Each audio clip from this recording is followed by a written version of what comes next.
નમસ્કાર. આખરે રાજુ કરપડાએ પડદો ઉપાડી લીધો છે.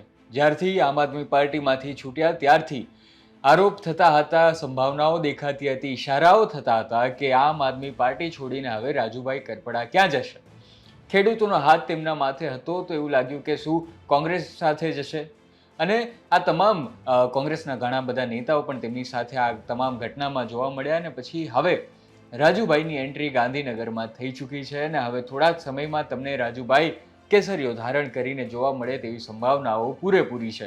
અત્યારે તમે થંબનેલમાં જોતા હશો, મારી બાજુમાં જોતા હશો, એ ફોટો તો અત્યારે એઆઈ જનરેટેડ છે, પણ એઆઈની આ હકીકત થોડા જ સમયમાં આપણી સામે આવી જવાની છે. એટલે કે સૂત્રો પાસેથી જે માહિતી મળે છે તે મુજબ થોડા જ કલાકોની અંદર, એટલે કે આજે જે તારીખ છે 9મી એપ્રિલે, ત્યારે રાજુ કરપડા હવે ભાજપમાં જોડાઈ જવાના છે. આ ભાજપમાં જે સમય જોડાઈ રહ્યા છે તેની ક્રોનોલોજી સમજવી ખૂબ જરૂરી છે, ક્યારે તેઓ જોડાઈ રહ્યા છે.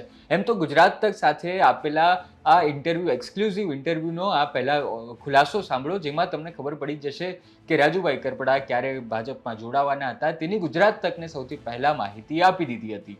લોકો અમારા કમેન્ટમાં પૂછે કે રાજુભાઈને પૂછજો કે હવે કેટલી વાર છે.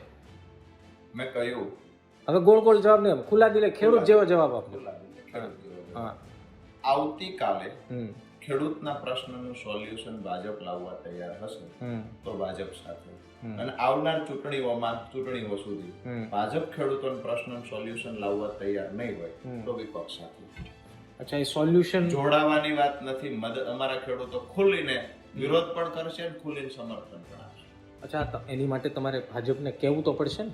બિલકુલ કહેશે. 11 પાનાનું લિસ્ટ છે. રાજુ કરપડા એક શું કામ કહે છે, સમિતિઓ બને છે, અમારી ટીમ સાથે મળીને કહે છે. ક્યારે કહેશે એનો એક અંદાજ આપી દે. એક ખેડૂત એપ્રોક્સ તારીખ નથી. એપ્રોક્સ એ ચૂંટણી પહેલા, વિધાનસભા પહેલા, અરે તાલુકા જિલ્લાની ચૂંટણી પહેલા, સ્થાનિક સ્વરાજની પહેલા, એ પહેલા પણ કહી દઈશું.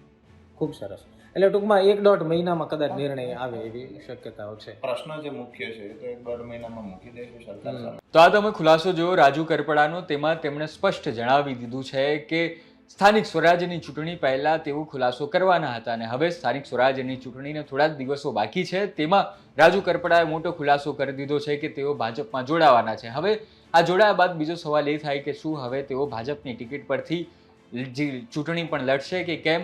અને રાજનીતિના વિશ્લેષકો તેવી સંભાવનાઓ પૂરેપૂરી બતાડી રહ્યા છે કે તેમને મૂડીમાંથી ટિકિટ મળી શકે છે.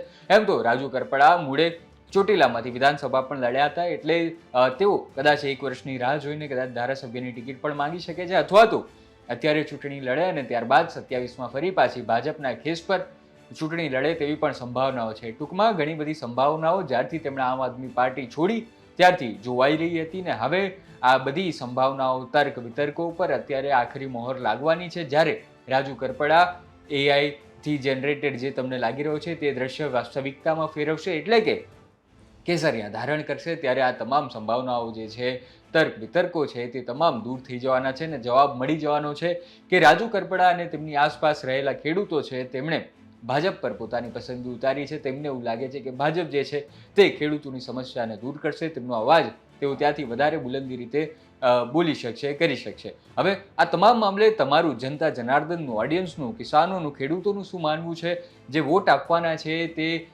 જનતાનું શું માનવું છે, તે તમે હવે કોમેન્ટમાં જરૂર જણાવો કે રાજુ કરપડા ભાજપમાં જોડાઈને સારું કર્યું કે નહીં. શું રાજુ કરપડા ભાજપમાં જોડાઈને ખેડૂતો માટે સવાલ ઉઠાડી શકશે કે નહીં, તેઓ આંદોલન કરી શકશે કે નહીં, ખેડૂતોનું સમસ્યા જે છે તે વધારે ઝડપથી નિવારણ લાવી શકશે કે નહીં, તે તમામ સવાલોના જવાબનું તમે કોમેન્ટમાં જરૂર જણાવો.